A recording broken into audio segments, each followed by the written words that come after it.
Okay, we're here on the convention floor at Bowl Expo 2012, Reno, Nevada.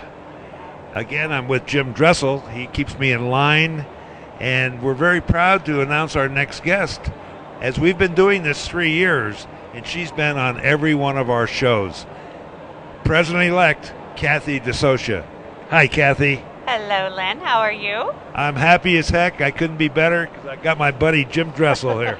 She's shattering all kinds of glass ceilings, I'll tell you, and we're looking forward to having her as president, because I know I'm going to be putting her on her spot a lot as the reporter I am. Right, Cathy? Absolutely. I would expect nothing less. That's your job, to ask all the difficult questions. But, you know, I've known Jim for over 25 years now, and the word that we like to use with him is provocative. He asks questions that make you think, and he always gives both sides of the story. So don't ever worry about him in an interview, because he's going to dig deep into your mind, because he'll ask you a lot of questions, not today necessarily, but throughout your years of being president. No, wait, Cathy, you and I have talked enough. You know I'm a pussycat, right? Absolutely. Okay. Absolutely. So before we went on the air here, we were testing our microphones, and you're very soft-spoken. And I asked you, do you ever yell at Frank, and is your hair red? And you never said a word. So we need to know, because redheaded ladies usually have tempers. But you didn't answer. So what color is your hair, Cathy? You know, I have a lot of natural red in my hair. Yes, I do. So I do have a temper. And I show it on occasion, but only when warranted. I believe that. My mom was redheaded, and once every 6 months, you just got out of the way. You know, we're going to have to watch ourselves with this show, Lenny, because when it's warranted, you know, we're two hosts here that might be in for some trouble, right, Cathy? No, not you two. Oh, thank you. Thank you. No. We're just provocative. We're not troublemakers. It really is great to see you climb to the top rung. You're not there yet, as you say, July 1st, right? Correct, July 1st. So you have an agenda? You know, I really do. I think it's important to know where you're going and what you want to get done. I think that proprietors right now a lot of them are struggling and need help, and I think that they have to become our first priority. We have to get them healthy and get them to be successful within their own centers, so that they can go out and buy new equipment and, you know, have more tournaments and get more bowlers in, so we can sell more balls and more products. And, you know, it all starts at the proprietor level. And that's where it has to start for us to be successful as an industry.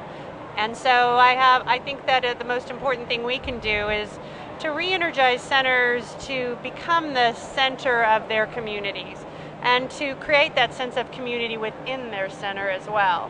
And I think that once we start back down that path, I think all good things will come back to bowling centers, even the smaller ones in the smaller towns that I think a lot of them are struggling right now. So yeah, for sure. There's a lot of places in our industry around the country that are hurting. But, you know, I always think back that the bowling proprietors used to be bowling proprietors. They were bowlers. And we've lost a lot of those bowlers as proprietors. And some of the proprietors of today are business proprietors. And they don't really get down there like the old bowling proprietors used to do. So if I was in charge, I would send a memo out to every one of those managers, every one of those business owners, say, you want some more bowlers? Get down there like a bowler yourself. Make friends. It's a social game, and you'll love it if you do. But that's just me. I think what you what you are saying has a lot of merit. I think that people like to come into bowling centers because they're seeking something. They're seeking a sense of fun and a sense of community, and they want to hang out with other people. And to do that, they need to go somewhere. And bowling centers traditionally have been that place where you could go and hang out with your friends and enjoy yourself. And people want to go where people recognize them. We talked about this in my speech. I talked about it a little bit. I showed everybody I have 23 different cards in my wallet that say I'm a member or I belong to something. And the reason they give me those cards is because they don't know me. I walk in their store or I walk in their restaurant and I have to show them who I am and that I'm a regular for them by showing them this card. But yet, you know, the things that we really truly belong to, our church, you know, our neighborhood association, a country club, an alumni group, things like that, those people know you. They know you by name. And those are the things that if we all said, what do you belong to? Those are the things you would list. You wouldn't list those cards that are in your wallet. And we want people to have a sense that I belong to a bowling center. I belong to those bowlers, that family, that league, that open play special. I show up every Wednesday and I bowl on Wednesday night from 9 to 11. And I may not be a league bowler in the traditional sense, but if I show up every Wednesday and I bowl with the same group of people and have a wonderful time, and I do it every Wednesday, am I a league bowler? Sure. You are. Yes, and by the way, you kind of touched on something else there. Bowling centers traditionally are community gathering places. I remember one time I was talking to one of the promoters of the game about 20 years ago, and he referred to them as community clubhouses. Absolutely. And in fact, they are. And that's a cohesiveness that a lot of other sports or activities do not have. And they should all be a little bit jealous of bowling. And bowling should also be more cognizant of the fact that it has a unique place in sports, in recreation activities. Yeah, I think we definitely have a responsibility to those people. I think that they feel a very proprietary interest in our business. They don't hesitate to come up and complain to us when something's not right and we got to fix this and you've got to do that. And they do that because they feel at home in our facility and they don't hesitate to tell us what they want and what they need. And we have to listen to them. And I think that that is a big part of what we have to, as a proprietors, do is start truly listening to our customer base, not the complaints and the random, you know, things like that, but truly listening to what they're telling us and what they want. What's the reaction been to you're assuming the presidency, you're winning the presidency, I should say, you know? You know, I'm hopefully, I think it's positive. Most people, if it's not, then no one is saying anything to my face. But, I think most people are happy for me, and most people that know me know that this is not a hobby for me. I'm not breezing in to do this and then breezing out. I've been doing this my whole life. This is what I do. I love it. I love the industry, and I wanted to see it be successful. And I'm anxious and excited to have an opportunity to be a part of that. Well, you've got the pedigree, or is it pedigree or thoroughbred? I don't know all them big words. He's the journalist, see? Yeah. I'm just the good looks of this operation. But I thought you were the talent. Well, what can I say? She's wise to me. How did she figure this out so quickly? But anyway, you've come from a long line of great bowling, not only people, but operators, let's say. I need to know this because I don't know it. How much written material comes out of your office or the BPAA that goes directly to bowling centers to teach them things to do? Oh, there's a massive amount of information that's readily available. In fact, sometimes I think many proprietors will tell you that we overload them with information. But you know what? You have to do that. You have to, because we're very busy. Most proprietors, we have 27 things to do, and we have time to do maybe 15.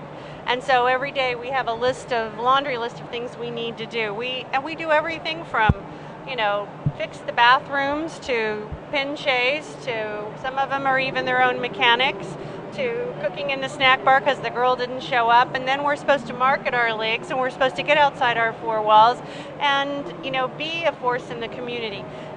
Those are daunting tasks, and they fill our days, and so we try to give as much information as possible to proprietors to make that easier or to give them tips on how to do that better. You know, and sometimes the proprietor doesn't have time to look at that information, so we make it also available online. We do webinars. We have seminars, we have expo, we have summit. We try to get to them.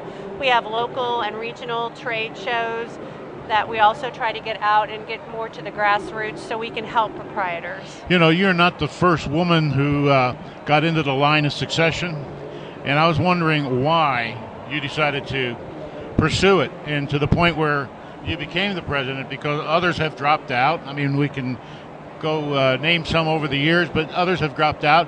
Very well qualified, very good minds. Yes. But you said, I'm going to do this, but why? I don't know if it's just my nature to not, before I take something on, I usually have done enough homework to understand what the responsibility is. And I try not to take on things that I'm not willing to see to fruition. Jeff Boget always teases me that he thinks I am too slow to move sometimes. And I tell him all the time when he's too quick. I said, you know, if we both came up to a swimming pool at the same time, you would jump in and immediately try to get to the, swim. I, on the other hand, would take lessons, find out how deep the water is, how warm the water is. And I said, and by the time I get my knowledge and I jump in, you've figured out how to do it. But you flailed around for a while. We probably end up in the same place, but we just go about it as a different method. And so I'm very much methodical and probably maybe a little slower to take things on. So I thought this through pretty thoroughly before I agreed to it. My turn, Jim? Your turn. Lenny, go ahead. I'm the Phantom. I don't know who Lenny is. I talked to the Phantom once, and he mentioned that name, Lenny, and I always get confused. So, and now you're wearing that shirt, so, that kind of helps. I remember who I am this way. Well, I forget. I can't see it half the time. Getting back to seriousness, it's hard to do when I have to look over at him.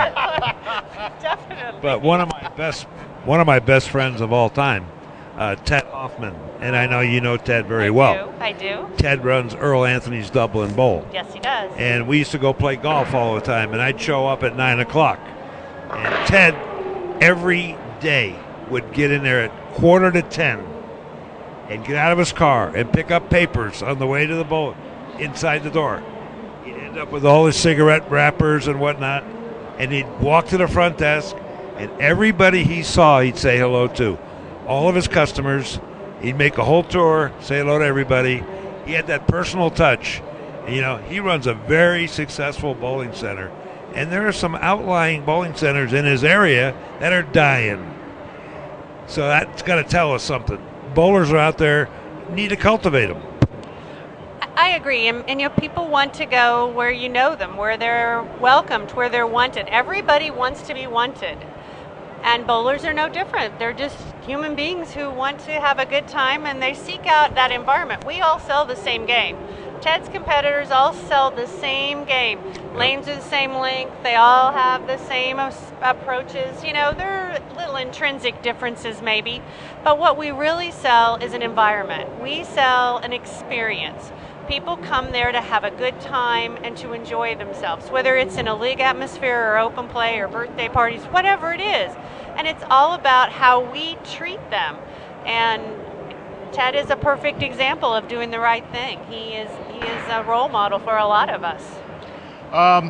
We appreciate you stopping by, doing the show. Cathy, it's been a pleasure. And frankly, really, I just wish you the best in your new role. Thank you. Thank you. I think you'll do a real good job. Thanks for coming on the show.